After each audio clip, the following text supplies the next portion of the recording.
Tractor हमारे किसान भाइयों का सबसे अहम साथी है। खेतों की जुताई से लेकर फसल को मंडी तक पहुंचाने में ट्रैक्टर का बड़ा योगदान होता है। यह एक तरह का कृषि वाहन है जो हमारे देश की अर्थव्यवस्था की रीढ़ की हड्डी कृषि के लिए बनाया गया है। लेकिन कई बार हमें ट्रैक्टर को सड़क पर भी चलाना पड़ता है।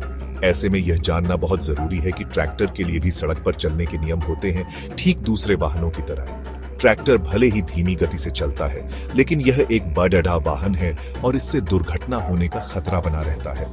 इसलिए ट्रैक्टर चलाते समय सड़क सुरक्षा नियमों का पालन करना बेहद जरूरी है।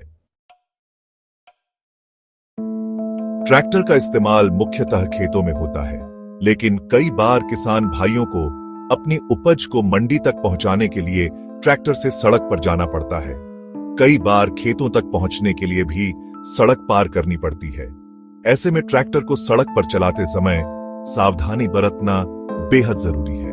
ट्रैक्टर को सिर्फ जरूरत पड़ने पर ही सड़क पर चलाना चाहिए और सुरक्षा नियमों का पूरा ध्यान रखना चाहिए।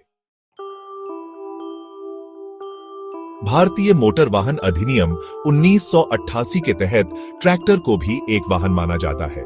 इसलिए ट्रैक्टर के लिए भी वही नियम लागू होते हैं जो दूसरे वाहनों के लिए होते हैं। ट्रैक्टर का रजिस्ट्रेशन होना चाहिए और उसका बीमा भी होना जरूरी है। ट्रैक्टर चलाने के लिए ड्राइविंग लाइसेंस होना भी अनिवार्य है। पुलिस ट्रैक्टर का चालान तब काट सकती है जब ट्रैक्टर चालक यातायात नियमों का उल्लंघन करता है। बिना हेलमेट, बिना ड्राइविंग लाइसेंस, बिना बीमा के ट्रैक्टर चलाने पर चालान कट सकता है। ओवरलोडिंग या तेज गति से ट्रैक्टर चलाने पर भी कार्रवाई हो सकती है। यातायात नियमों का पालन करके आप चालान से बच सकते हैं।